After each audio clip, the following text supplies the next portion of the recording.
The women's team also tacked on a victory on Saturday over the Temple Owls. With just 2 games before the conference tournament, the Knights are projected to make it to March Madness for the first time since 2011.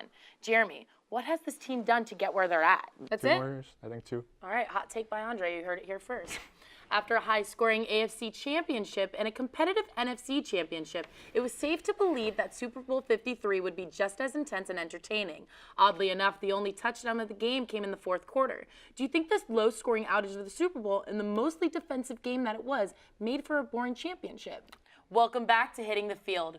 Joining me on the set now is HTF vet Anthony Abruzzo, and making her debut is Shay Lewis. A little shout out to Shay. It was your birthday yesterday. Thank you. Happy birthday. We love you dearly. Speaking of defense, that seemed to be the only thing both teams did right, for most of the game at least, with the Patriots eventually cracking Wade Phillips' code and scoring the game-winning touchdown in the middle of the 4th quarter.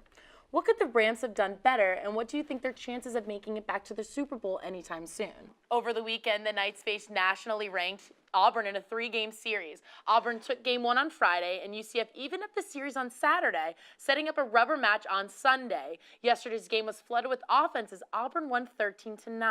Jeremy, how do you feel about this UCF team so far? Well, another team that scored aplenty yesterday was the men's basketball team. The Knights could do no wrong as they started out the game 16-0 and never looked back. UCF took the contest 95-48 in a statement-making victory for the Knights. UCF now sits with 20 wins and has just 4 more games before the AAC tournament. She's incredible. She just had 24 points in her last game and hit 1,000. 1,000 in just her junior year. Yeah, she hit 1,000 points for left, UCF. yeah. Well, other than that, the Orlando Apollos were back at Spectrum Stadium Saturday night. Orlando picked up its 3rd win in just as many weeks with a 21-17 win over the Memphis Express. Garrett Gilbert led the way with a rushing TD and a passing TD. Jeremy, can the Apollos keep up with the successful pace that they're at? You know, well, I've been Apollos fan since the beginning. Look at this guy. Well, that's all the time we have for this segment. Stay tuned as we introduce a new segment with Hitting the Field veteran Anthony Abruzzo and Hitting the Field rookie Jonathan Anderson.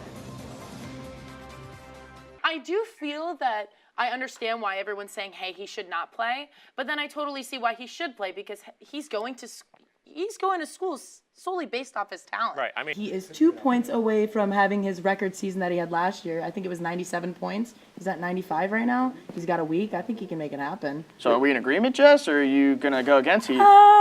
I'm going to say 75-25. I'll give 75 to Cooch and then 25 to McKinnon. How do you feel about that? Jess, who do you have for me? I know that you're going to appreciate this one. I have John Cooper for the Lightning. He's just an absolute beast. He got a contract extension. I'm pretty sure he is the longest active coach with with his team. He's been with Tampa for longer than any other coach has been with the team. So, come on, look at that. Look at them.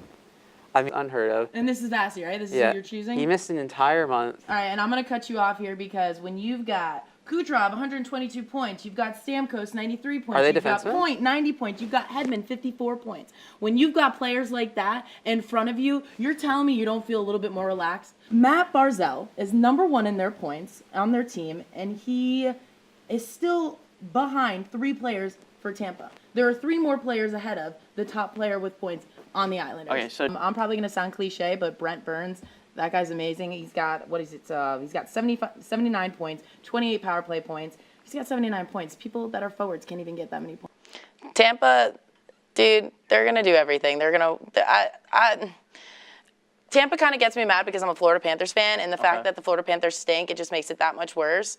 But it's kind of scary when a team does that well because it's like, what's progress without struggle? Wilson's the type of player you want on your team, but you don't want to play against him. I'm saying the St. Louis Blues are going to make the Stanley Cup Finals this year. And I'm saying you're saying that because of their goalie, but tell me why you chose that. Okay, I'm going to go with Predators, but why not Calgary? Because you got a Flames. defenseman that you really like up in there. And Johnny Hockey, Johnny Appleseed. You put that boy anywhere on that ice, he will come out of the corners with the puck. You chose him to win the award, so I'm just going to... That's regular season, and that's playoffs. What do you mean regular season? You're telling me that they don't take into account... I'm going to rebuttal you because we were talking about coaches, who we picked for coaches. John Cooper, and you said, okay, John Cooper, you can't pick a different coach when they can't even make it into the playoffs. I don't remember which guy we were talking about, but we were like... talking. Okay, exactly. I'm saying specifically for the playoffs. I'm going to ask you, Heath.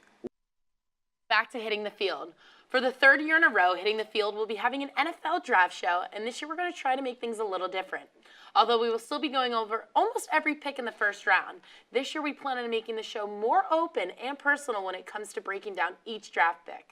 We're going to be putting in a lot of work, and we promise it's something that you won't want to miss out on. Our show will start at 8 p.m. on April 25th, so make sure you mark your calendars.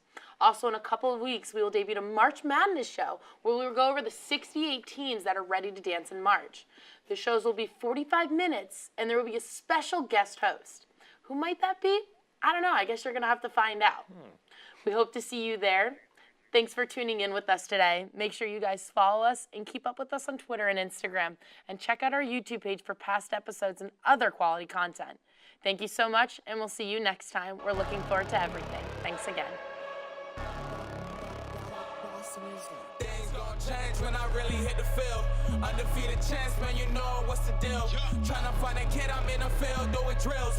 Boy, you just a sucker, you ain't never keep it real.